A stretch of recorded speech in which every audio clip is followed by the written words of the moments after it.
The kitchen smelled like burnt toast and lavender soap, the way it always had for the past 47 years. Margaret Calloway stood at the counter with her back to the dining room, spreading a thin layer of strawberry preserves across a piece of bread she had no appetite for. Her hands trembled, but not from age.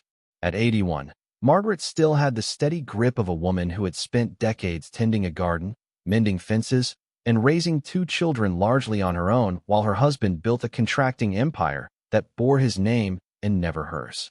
Her hands trembled because of the envelope sitting on the table behind her.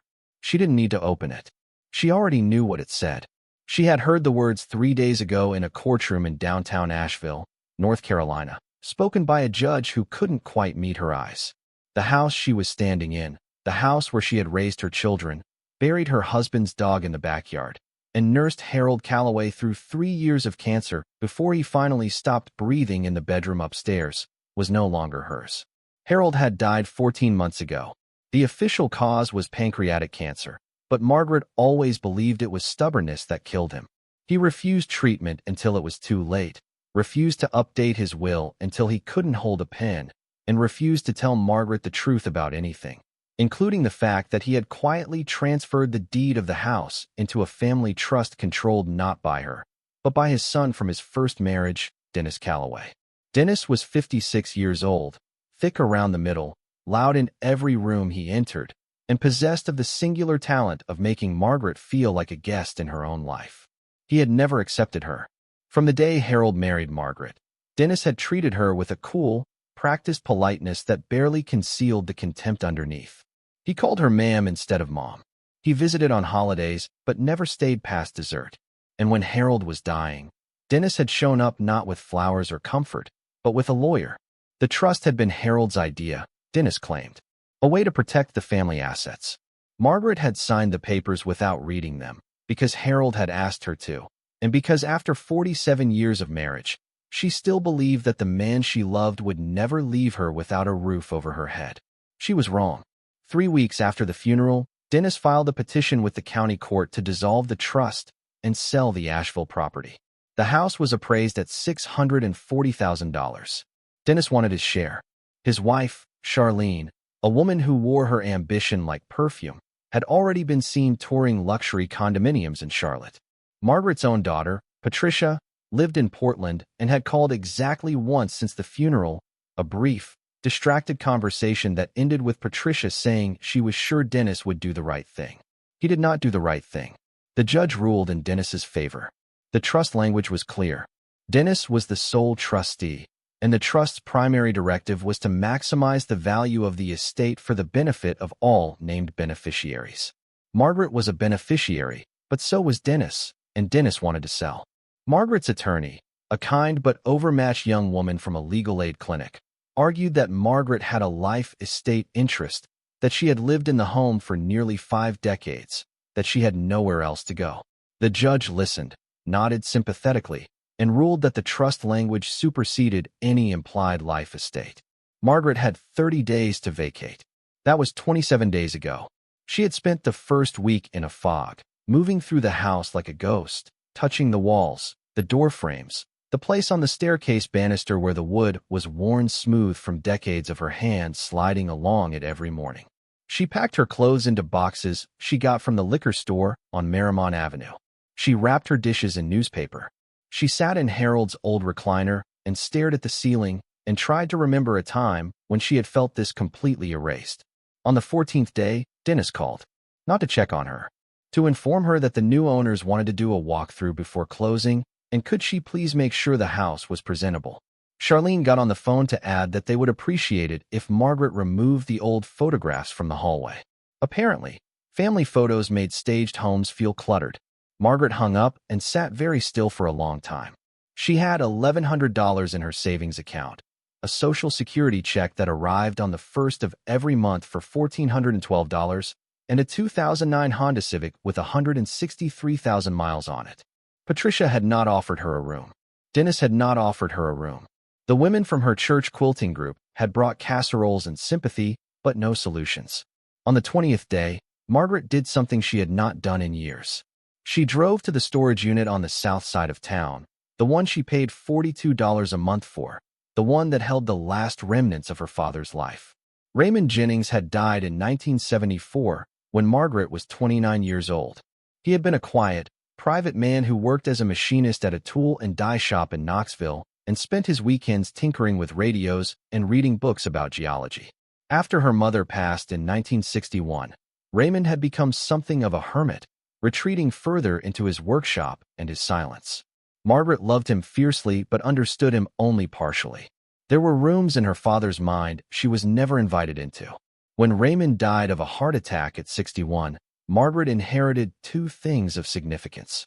The first was a small plot of land in rural McDowell County, North Carolina, about 90 minutes west of Asheville, deep in the foothills of the Blue Ridge Mountains.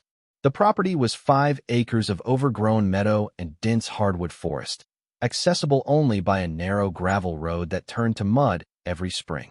On that land sat a 1966 Airstream Overlander, a 26-foot aluminum travel trailer that Raymond had towed to the property in the summer of 1969 and never moved again.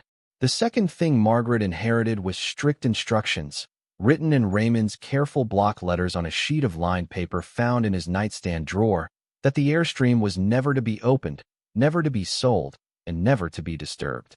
No explanation, no context, just the command of a dead man who had always kept his reasons to himself.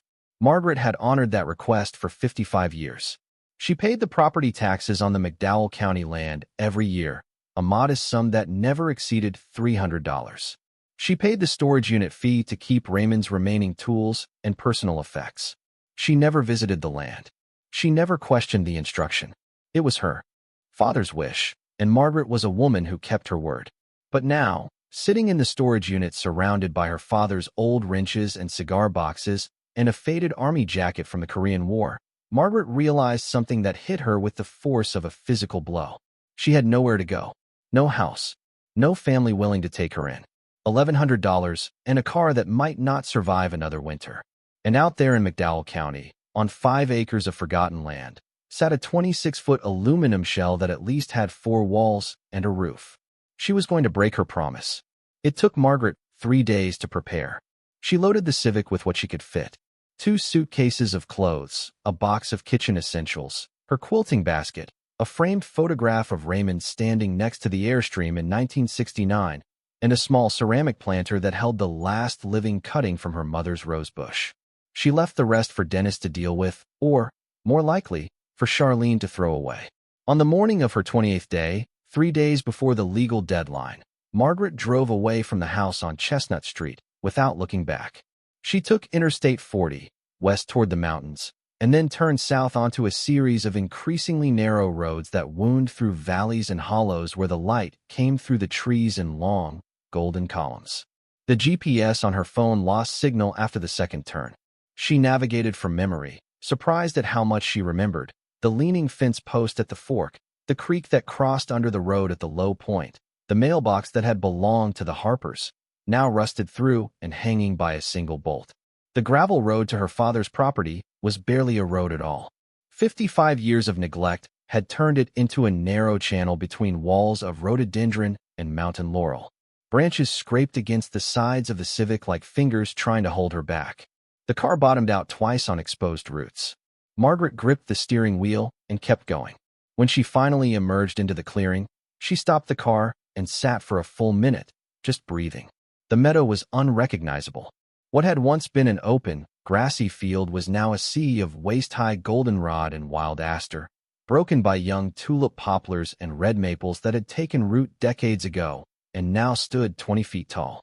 The tree line had advanced from all sides, slowly reclaiming the clearing as if the forest had been waiting patiently for Raymond to leave before moving back in. And there, in the center of the meadow, half swallowed by a massive wild grapevine and shadowed by a black walnut tree that had grown up directly beside it, sat the Airstream. Margaret got out of the car and walked toward it through the tall grass, grasshoppers scattering with each step. The trailer was smaller than she remembered, or perhaps the wilderness around it had made everything else seem larger. The aluminum skin, once polished to a mirror finish, was now a dull, chalky gray, streaked with dark oxidation and bird droppings. The front window was intact, but so clouded with grime that it looked like frosted glass. Vines had crawled up the hitch and wrapped themselves around the propane tanks. A thick carpet of dead leaves covered the roof. She reached out and touched the side of the Airstream. The aluminum was cool despite the afternoon sun, and when she pressed her palm flat against it, she could feel the slight give of the skin over the frame beneath. It was solid. Whatever else time had done to this trailer, it had not collapsed. Margaret walked around the perimeter slowly, assessing. The tires were flat and cracked, sunk into the earth as if the ground had begun to swallow them. The door on the passenger side was shut tight, and when she tried the handle, it didn't budge. There was no visible padlock, but something inside the mechanism had seized completely. She pulled harder. Nothing. She sat down on the overturned stump of a tree that Raymond must have cut years ago, now soft with rot and covered in moss, and looked at the trailer. Her father's voice came back to her, not the words of the letter but the tone he used when he was serious, the low, measured cadence that meant he was not making a suggestion. Never open it. Never sell it. Never disturb it. Why, Daddy? She whispered to the empty clearing. What did you put in there? The first night, Margaret slept in the Civic. She reclined the driver's seat as far as it would go, wrapped herself in the old quilt she had packed, and listened to the sounds of the mountain. Tree frogs. An owl somewhere in the hardwoods. The occasional crack of a branch that made her heart stutter. She was 81 years old, sleeping in a car in the middle of nowhere, and she felt, absurdly, more at peace than she had in months. In the morning, she drove 14 miles to the nearest town, a cluster of buildings called Marion that served as the county seat. She bought a can of WD-40, a crowbar, a flashlight, batteries, 2 gallons of water, a loaf of bread, a jar of peanut butter, and a prepaid cell phone with enough minutes to make emergency calls. She spent $47 and felt the pinch. Back at the property, she started with the door. She sprayed the entire latch mechanism with WD-40 and let it sit while she cleared the vines away from the hitch and the undercarriage. The wild grape had wound itself so tightly around the frame that she had to cut it with a pair of kitchen scissors, strand by strand, like performing surgery. After an hour, she tried the door again. This time, the handle turned, but the door itself remained stuck, sealed by decades of thermal expansion and contraction warping the aluminum frame against the steel door jamb. Margaret wedged the tip of the crowbar into the seam and leaned her weight into it. The metal groaned. She pulled back and tried again, repositioning the crowbar lower. On the third try, there was a loud, sharp crack, and the door broke free, swinging outward with a rush of trapped air that hit Margaret like a breath from another century. The smell that poured out of the Airstream was extraordinary. Not rot, not mildew. It was the concentrated, hermetic smell of sealed time. Old canvas, dry wood, a trace of pipe tobacco so faint it was almost imaginary. Metal and rubber, and the peculiar dusty sweetness of paper that has been sitting undisturbed in darkness for half a century. Margaret stood at the threshold, flashlight in hand, and looked inside. The interior was frozen in 1969. A narrow galley kitchen on the left, with a 2-burner propane stove and a miniature sink. Curtains the color of burnt orange, faded but intact, drawn tight across every window. A small dining table folded against the wall. A bench seat upholstered in avocado green vinyl, cracked but not torn. And at the far end, past a narrow doorway, the sleeping area, a mattress covered in a plaid wool blanket. Everything was coated in a fine, uniform layer of dust, but beneath that dust, the Airstream was remarkably preserved. The aluminum shell had done its job. No water had penetrated. No animals had found their way inside. It was as if someone had stepped out for a walk 55 years ago and simply never come back. Margaret climbed the 2 metal steps and entered the trailer. The floor creaked under her weight, but held firm. She moved through the space slowly, touching things. A ceramic coffee mug on the counter, still sitting in a ring of its own ancient stain. A transistor radio on the shelf above the stove, the dial set to a station that had probably stopped broadcasting decades ago. A pair of work gloves draped over the back of the bench seat, stiffened into the shape of her father's hands. She sat down on the bench and let the tears come. Not tears of grief exactly, but tears of recognition. This was Raymond's space, his private world, the room in his mind she had never been invited into. And now, at 81, evicted from her own home by the family of the man she had given her life to, She was finally here. For the next 2 weeks, Margaret made the Airstream habitable. She cleaned every surface with rags and a bucket of creek water. She pried open the windows to let air circulate and draped fresh fabric over the cracked vinyl. She discovered that the propane tanks were empty but that the stove itself was functional. So she bought a small replacement canister in Marion and, for the first time in 55 years, lit a flame inside the Airstream. She slept on the old mattress with 3 layers of quilts beneath her, and she woke every morning to the sound of birds so loud they sounded indignant that someone had moved into their territory. It was hard work. Her knees ached. Her back protested every morning. There was no running water and no electricity. She used a camping lantern after dark and washed herself with water heated on the stove. She ate simply: peanut butter, canned soup, apples, crackers. But something was happening inside Margaret that she hadn't expected. The fog of grief and humiliation that had smothered her since the courtroom was lifting. Each small task, scrubbing a counter, fixing a hinge, clearing brush, gave her a sense of agency she hadn't felt in years. She was not a woman being acted upon. She was a woman doing, building, reclaiming. The people of Marion noticed her eventually. A woman named Darlene who ran the hardware store asked her, gently, if she was living up on the old Jennings property. Margaret said yes, and Darlene didn't press further, but the next time Margaret came in, there was a bag of fresh tomatoes waiting for her on the counter with a note that said, "From my garden." Dennis called once during those first 2 weeks. Margaret let it go to voicemail. His message was brief and irritated. "Mom," he said, using the word for the first time in years, probably because he wanted something. The house closing went through. Charlene wants to know if you left anything in the attic. Also, Dad's accountant says there's some old property in McDowell County still in your father's name. We need to talk about liquidating that. Call me back. Margaret deleted the message and went back to scrubbing the Airstream's galley sink. It was on the 15th day that she found the first anomaly. She had been reorganizing the sleeping area at the rear of the trailer, lifting the plaid blanket off the mattress to shake it outside, when she noticed that the mattress platform was not flat. The right side sat a 1/4 inch higher than the left. Margaret frowned. She was not an engineer, but she was a woman who had spent a lifetime noticing when things were not level, when a picture frame tilted, when a shelf sagged, when a floorboard rose. The platform was built of plywood, and the right side was elevated just enough to suggest something underneath. She tried to lift the platform, but it was screwed down. She went to her father's toolbox in the storage unit, now sitting in the back of the Civic, and retrieved a Phillips head screwdriver. There were 6 screws holding the platform in place, and every single one of them had been painted over with a thin coat of brown paint that matched the surrounding wood. Someone had deliberately concealed the fact that these screws existed. Margaret removed them one by one, her hands moving slowly and carefully despite the tremor in her fingers. When the last screw came free, she lifted the plywood panel and set it aside. Beneath the mattress platform was a shallow cavity, perhaps 4 inches deep, lined with what appeared to be a sheet of heavy-gauge aluminum, folded and riveted into a watertight tray. Inside the tray, wrapped in a green army surplus wool blanket, was a rectangular shape roughly the size of a shoebox. Margaret stared at it. Her heart was beating so hard she could feel it in her temples.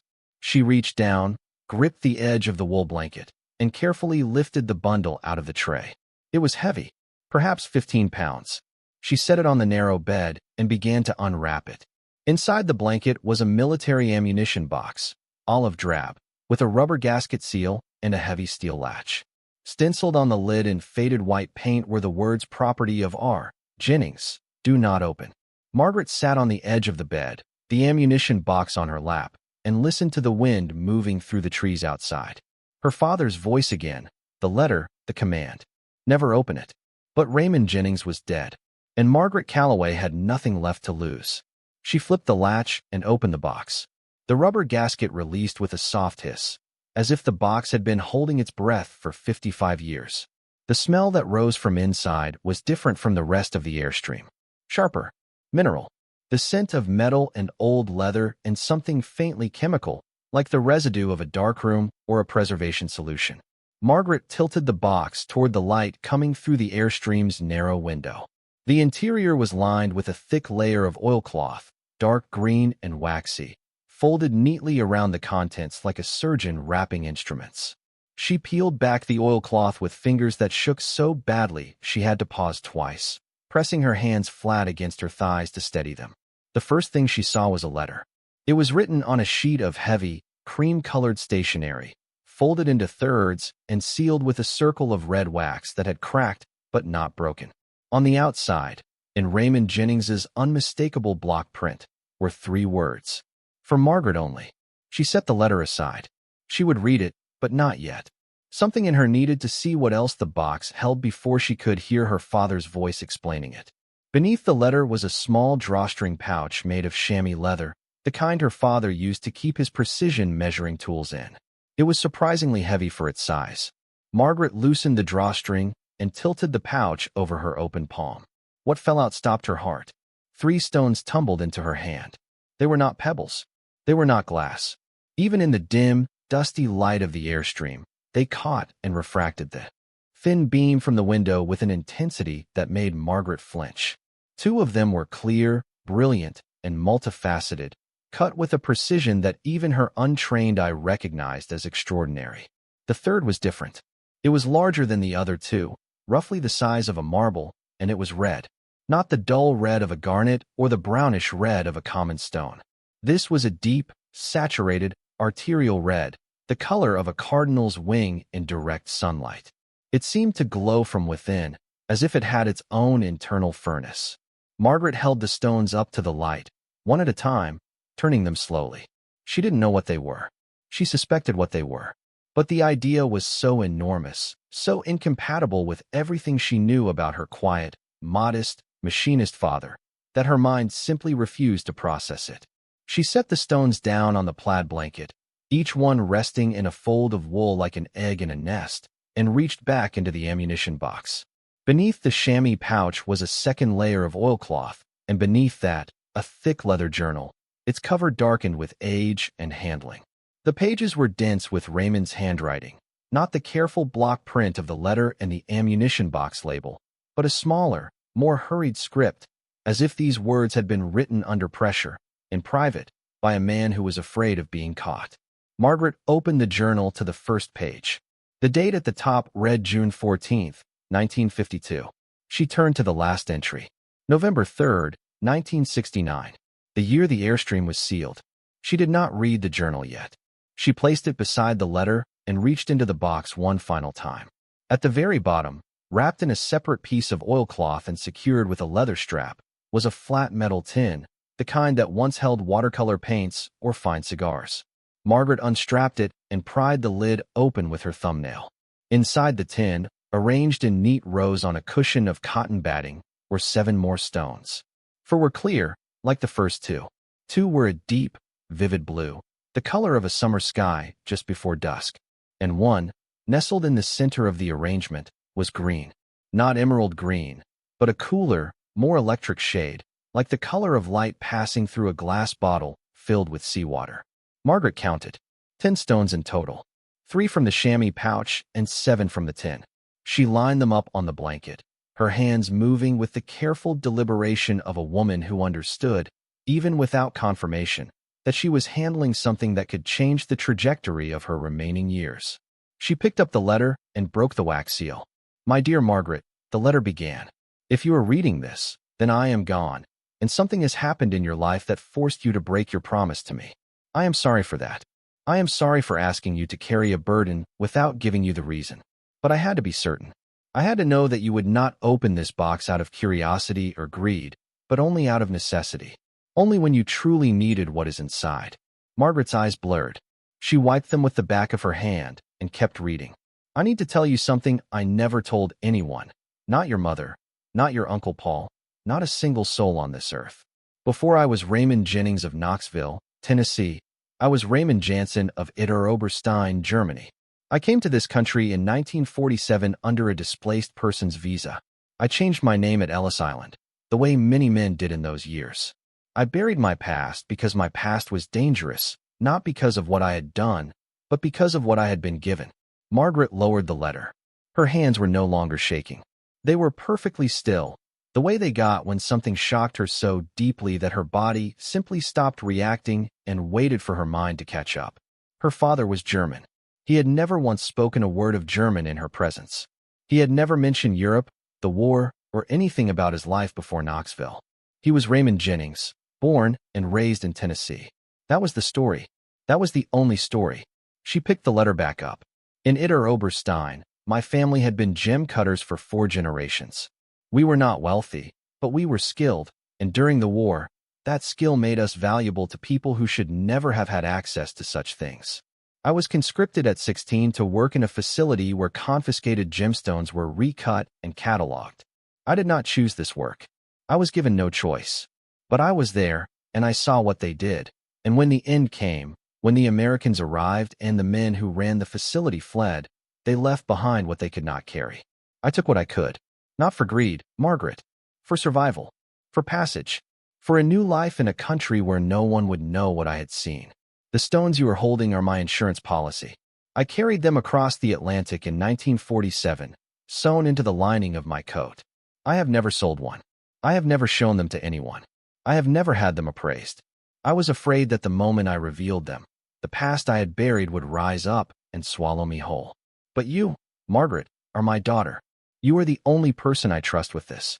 If you are reading this letter, it means you need these stones. Use them. Sell them. Build whatever life you need to build. But be careful who you trust, and be careful who you tell. The world has a long memory for things like this. There is one more thing. The journal contains the full provenance of every stone.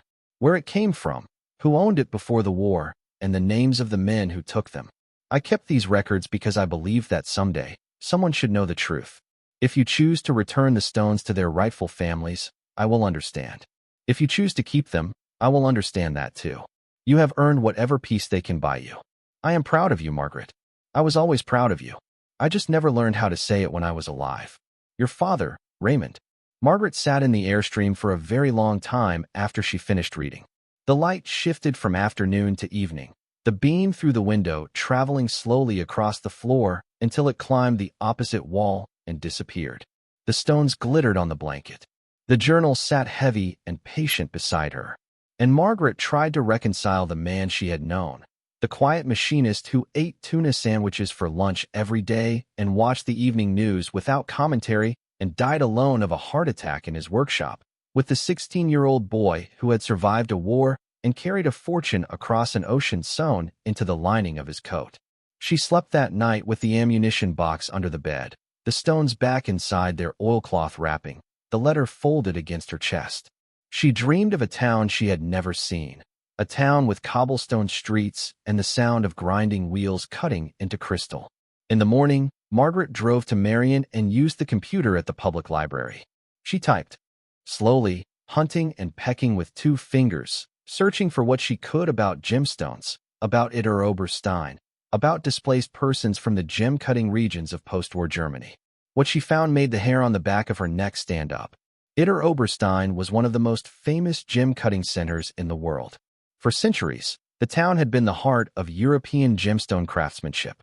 During the war, the regime had funneled confiscated jewels through facilities in the region for recutting and redistribution. After the liberation, thousands of stones vanished, carried away by fleeing officials, hidden by workers, or simply lost in the chaos. Entire collections that had belonged to prominent families across Europe were never recovered. Margaret looked at the library ceiling and thought about the 10 stones sitting in an ammunition box in a sealed Airstream in the middle of the North Carolina mountains. She needed help. Not the kind of help you found in a phone book or at a county office. She needed someone who understood what these stones were, what they were worth, and whether owning them would put her in a prison cell or give her a second chance at life. It took her 3 days of searching to find Eleanor Voss. Eleanor was a gemologist and appraiser based in Charlotte, affiliated with the American Gem Society, and, according to a profile Margaret found in an old newspaper article, one of the foremost experts on historical European gemstones in the southeastern United States.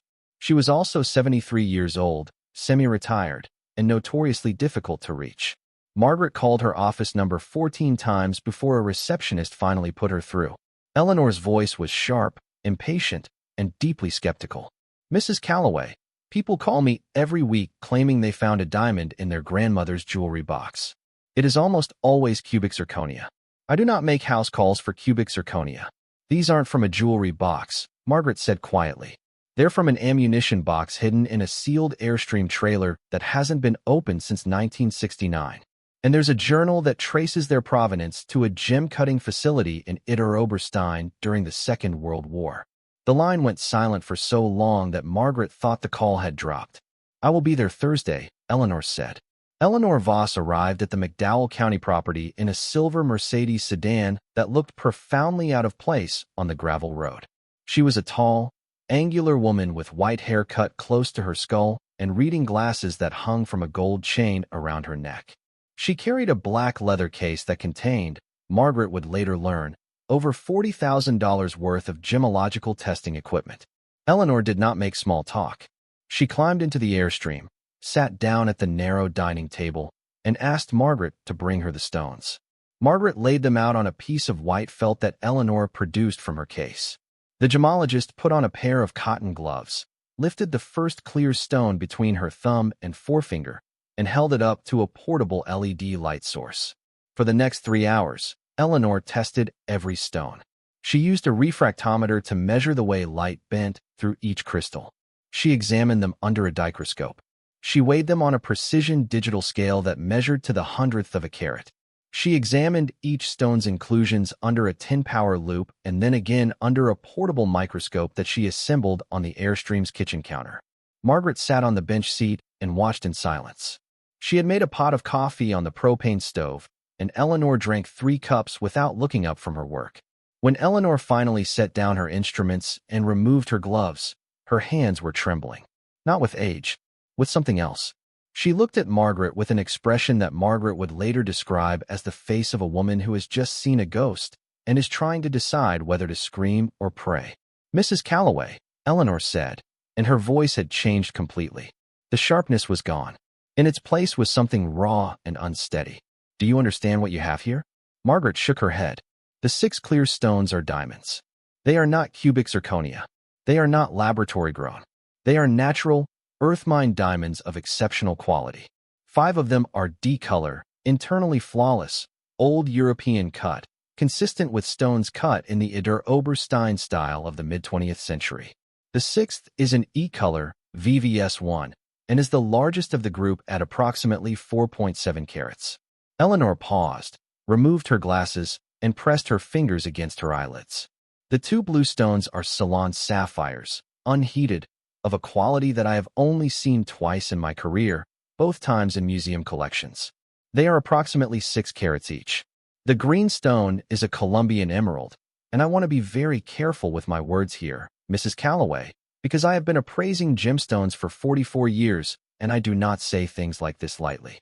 That emerald is one of the finest specimens I have ever examined outside of a royal collection. It is approximately 8.2 carats, with a color saturation and clarity that would place it in the category of what the trade calls old mine gems. Stones like this do not appear on the open market. They're the kind of stones that families go to war over. Margaret stared at the emerald, glowing green on the white felt, and felt the room tilt. "What are they worth?" she asked. Eleanor was quiet for a long moment. Individually, the diamonds would bring between $100,000 and $250,000 each at auction, depending on demand. The sapphires, $400,000 to $600,000 for the pair. But the emerald, Mrs. Calloway. The emerald, if it is what I believe it is, and if the Provenance Journal corroborates its origin, could sell for between $3 and $5 million at a major auction house. Possibly more, if the right collectors are in the room. Margaret did the math slowly in her head. She was not a woman accustomed to large numbers. Her entire financial life had been measured in hundreds and small thousands. The mortgage payment, the grocery bill, the $42 storage unit fee. The total, Eleanor continued, watching Margaret carefully, is conservatively between $5 and $7 million. And that is a floor estimate, not a ceiling. Margaret looked at the stones.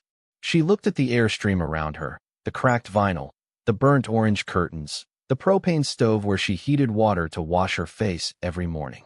She looked at her hands, liver-spotted and calloused, the hands of a woman who had been told she was worth nothing, who had been evicted from her own home, whose stepson had taken everything and whose daughter had not even offered a spare bedroom. She looked back at Eleanor Voss. "What do I do now?" Margaret whispered. Eleanor reached across the table and placed her hand over Margaret's. You hire a lawyer. You hire a security firm. And you do not tell a single soul about this until both of those things are in place. Not your children. Not your friends. Not your pastor. No one. Margaret nodded slowly. And Mrs. Calloway, Eleanor added, her grip tightening. You read that journal. Every page. Because if those stones are what I think they are, and if that journal documents what I suspect it documents, you are not just holding a fortune. You are holding a piece of history that several very powerful families in Europe have been searching for since 1945.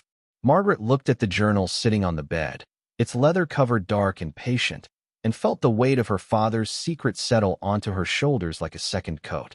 She had come to this land with nothing. Evicted. Erased. Written out of her own story by people who had measured her worth in the square footage they could sell and the inheritance they could liquidate.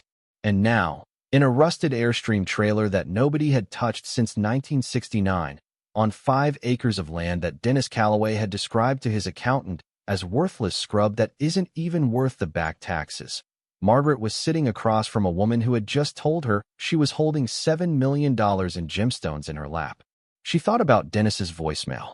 The casual, entitled tone. We need to talk about liquidating that. He wanted to liquidate the McDowell County property. The 5 acres. The land where the Airstream sat. The land that held the ammunition box. The stones.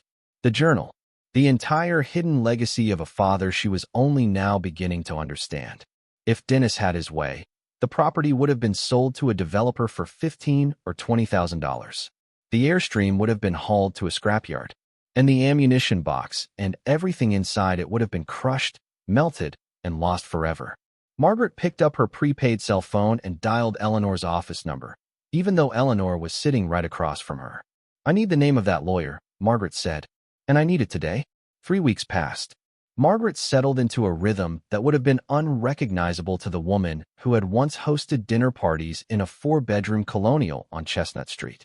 She woke before dawn, boiled water on the propane stove for instant coffee, and spent the first hour of every morning sitting on the metal step of the Airstream, watching the mist lift off the meadow. She had cleared a path from the trailer to the creek, about 200 yards through the trees, and she walked it every day. Filling 2 plastic jugs with water she filtered through a camping system Helen had brought her on a weekend visit. She ate simply. She read Ezra's journal again and again, not for the gemological details, but for the man himself. The way he described the light in Amsterdam in November, the way he wrote about his wife Rachel's hands, the way he cataloged beauty as if he knew it could be taken from him at any moment. Margaret was not comfortable. She was not warm enough at night or cool enough during the afternoon. Her body reminded her constantly that 81 was not an age designed for living off the grid in a vintage aluminum trailer. But she was free. For the first time in 14 months, no one was telling her where to go, what to sign, or when to leave. The Airstream was hers. The land was hers. And the secret beneath the mattress platform, now secured 500 miles away in a vault built to withstand a nuclear blast, was hers too. Dennis did not share her sense of patience. He called on a Tuesday morning, his voice carrying the clipped, transactional tone Margaret had come to associate with his every interaction. He did not ask how she was. He did not ask where she was sleeping or whether she had enough to eat. He informed her that he had spoken with a real estate developer in McDowell County who was interested in purchasing the 5-acre Jennings parcel for a planned subdivision of vacation cabins. The developer was offering $85,000. Dennis wanted Margaret to sign the paperwork. It's good money for a piece of nothing, Mom, Dennis said. There's no utilities, no septic, no road access worth a damn. And that old camper Dad left up there is a liability. If someone gets hurt on it, you're exposed. Let me handle this. I'll have the papers drawn up by Friday. Margaret listened. She held the phone against her ear and looked out the Airstream window at the meadow, where a pair of deer had begun grazing at the edge of the tree line each evening, unafraid of her presence. No, Margaret said. The silence on the other end lasted 4 full seconds. What do you mean, no? I mean the property is not for sale, Dennis. Not now. Not to your developer. Not to anyone. Dennis exhaled sharply. Mom, be reasonable. You're living in a rusted tin can in the middle of nowhere. You don't have the money to develop that land, and you don't have the health to maintain it. I'm trying to help you. $85,000 would cover a year in assisted living. A decent one.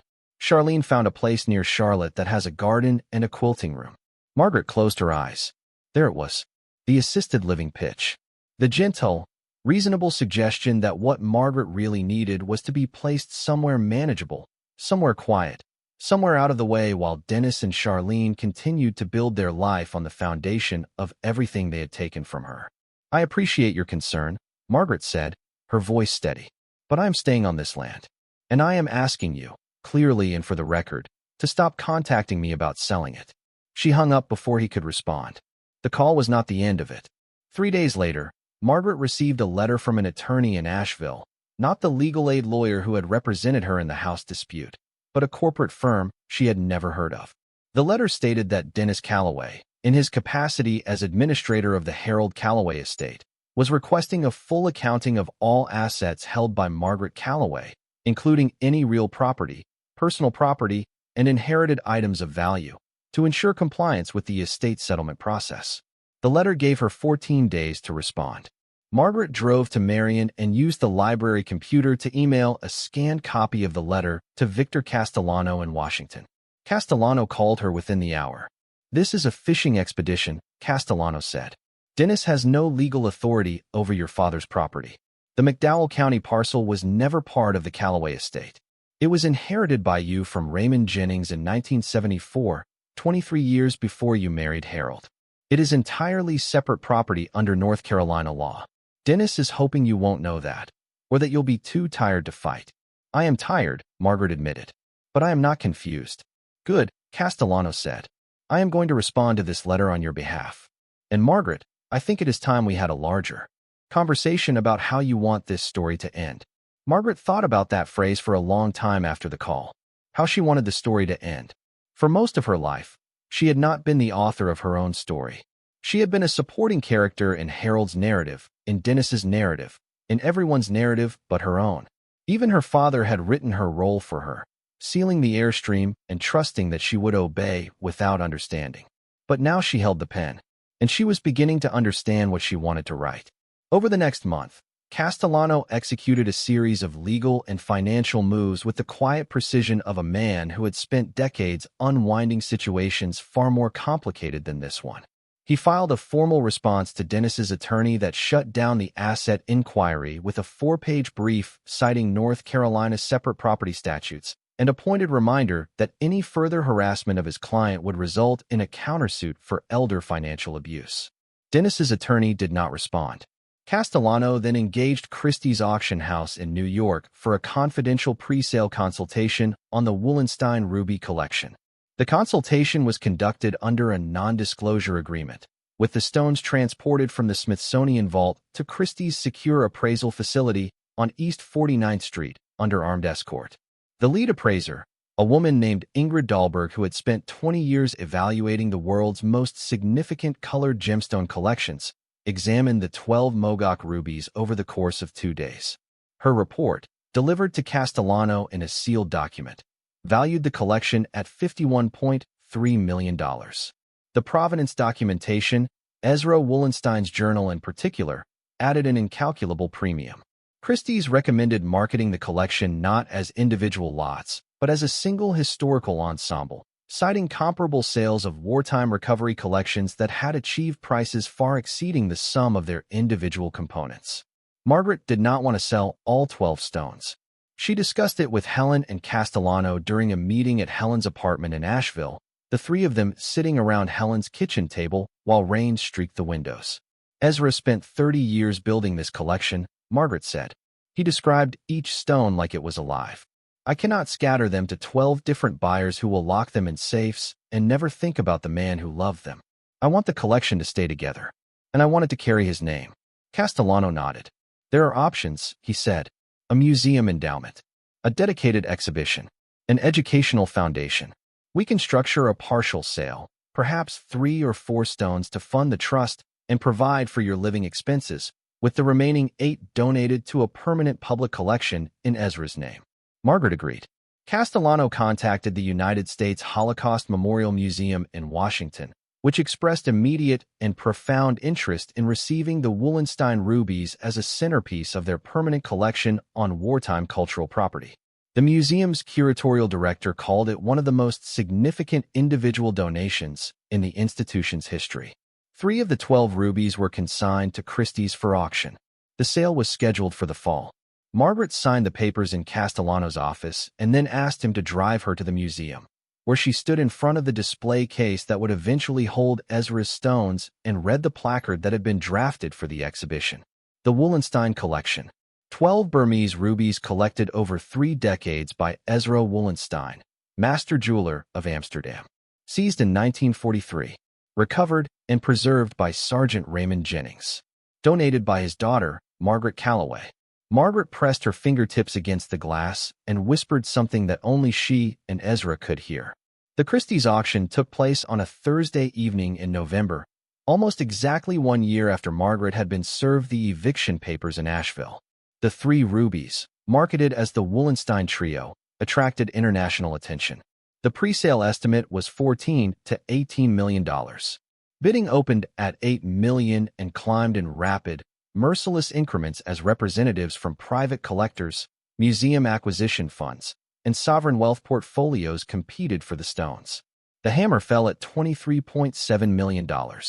After auction house fees, taxes, and Castellano's legal costs, Margaret Calloway, the woman who had been evicted from her home with $1,100 in her checking account, the woman whose stepson had offered her $85,000 for the land he considered worthless, the woman who had slept in her car on her first night in McDowell County, netted a personal fortune of just over $17 million. She did not buy a mansion. She did not buy a yacht. She did not buy anything at all for the first 2 weeks. She went back to the Airstream and sat at the small table and drank her instant coffee and watched the deer graze at the edge of the meadow, and she let the reality of it settle over her like the morning mist. Then she called a contractor in Marion. Over the following 6 months, Margaret transformed the McDowell County property, not into an estate, not into a showcase, into a home. A modest, well-built timber frame cabin was constructed on the highest point of the 5 acres, with wide windows facing the Blue Ridge and a covered porch deep enough for a rocking chair and a view that stretched for 30 miles. The cabin had 2 bedrooms, a kitchen with a gas stove, a stone fireplace, and a bathroom with hot running water, a luxury Margaret had not fully appreciated until she had lived without it. The Airstream was not demolished.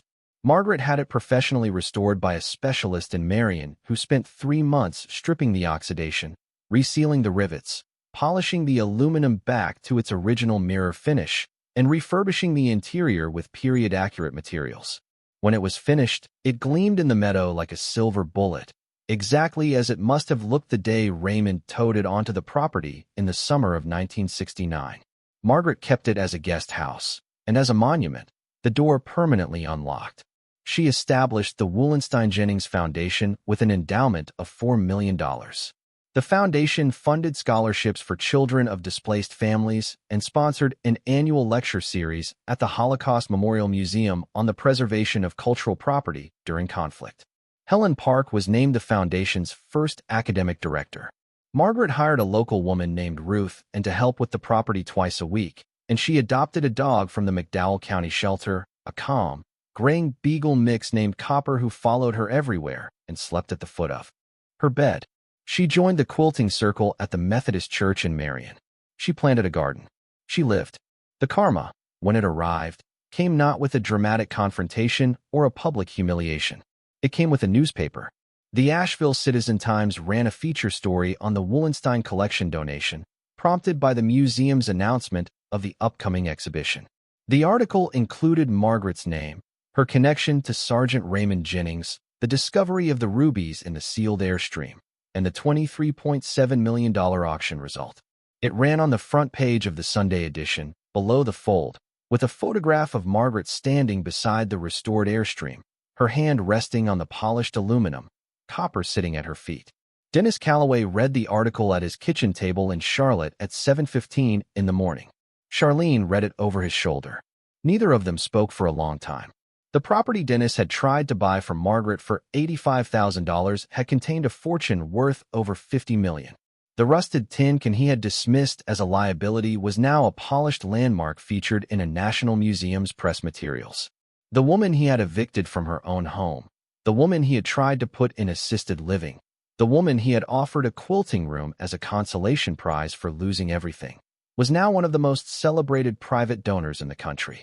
Dennis called Margaret that afternoon. She let it ring 4 times before answering. Margaret, his voice was different now. Softer. Smaller. The transactional bark was gone, replaced by something that sounded almost like grief, though Margaret suspected it was closer to panic. I saw the article. I had no idea. About your father, about any of it. I want you to know that I never meant for things to go the way they did with the house. Margaret sat on her porch and looked out at the mountains. Copper was asleep in a patch of sun by her feet. The air smelled like pine and the first wood smoke of autumn. Dennis, she said gently, you meant every bit of it.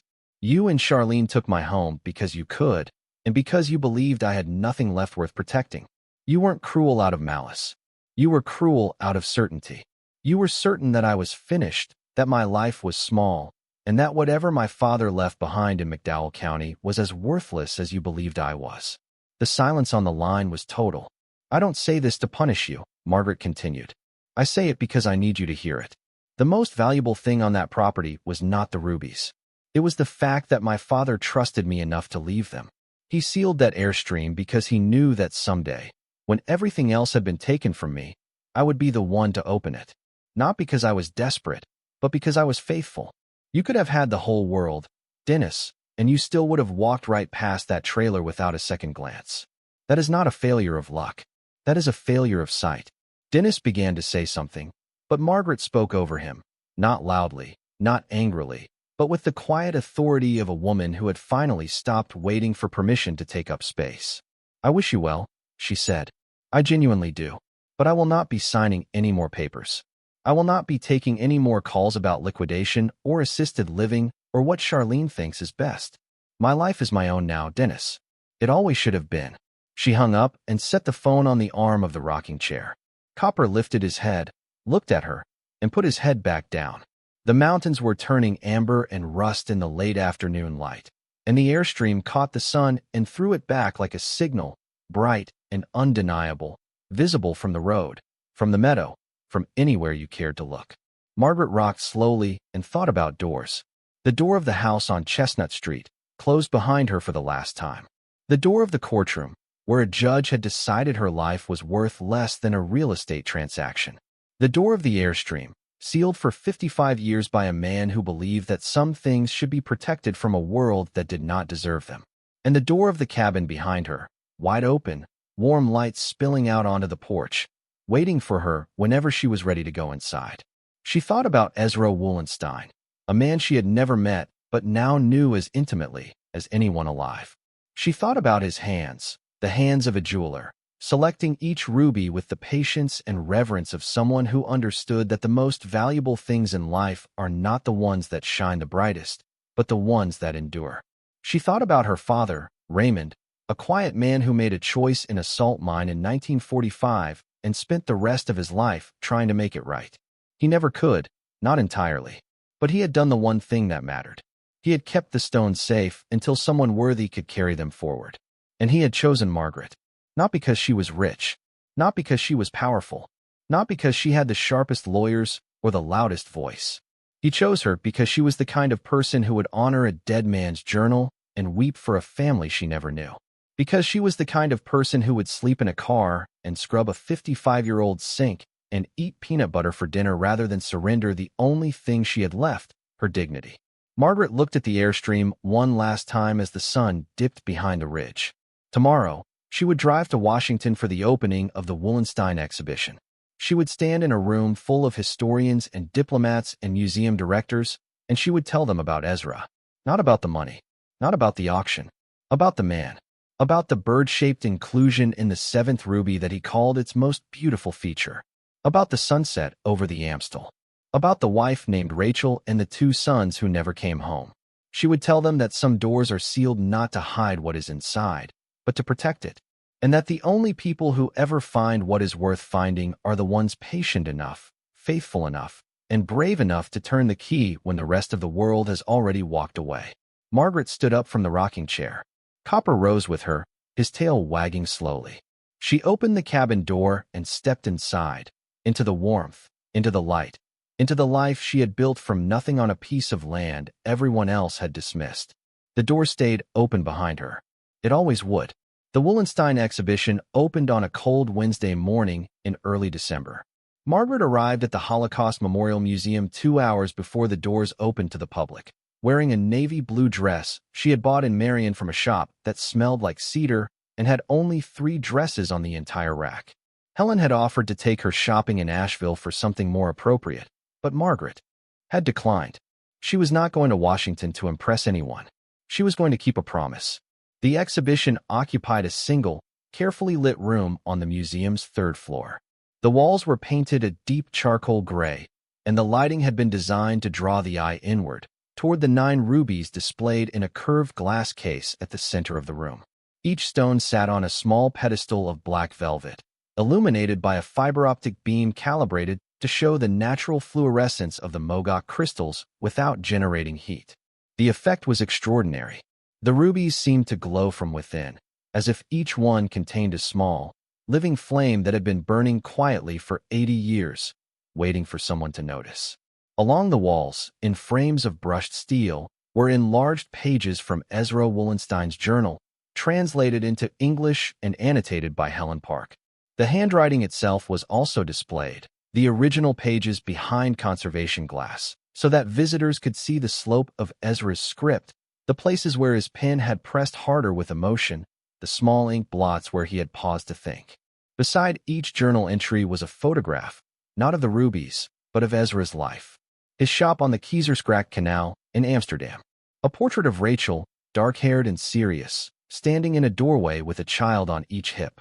A page from his business ledger showing a transaction from 1936, the sale of a sapphire ring to a Dutch diplomat, the handwriting identical to the journal, meticulous, proud, alive. At the far end of the room, mounted on the wall in a simple black frame, was a photograph of Raymond Jennings in his army uniform, taken in 1945. He was young in the picture, younger than Margaret had ever known him, standing beside a military truck with his hands in his pockets and his eyes squinting against a European sun. Beneath the photograph was a small brass plaque. Sergeant Raymond A. Jennings, United States Army, Monuments Fine Arts and Archives Program. Guardian of the Wallenstein Collection, 1945 to 1974.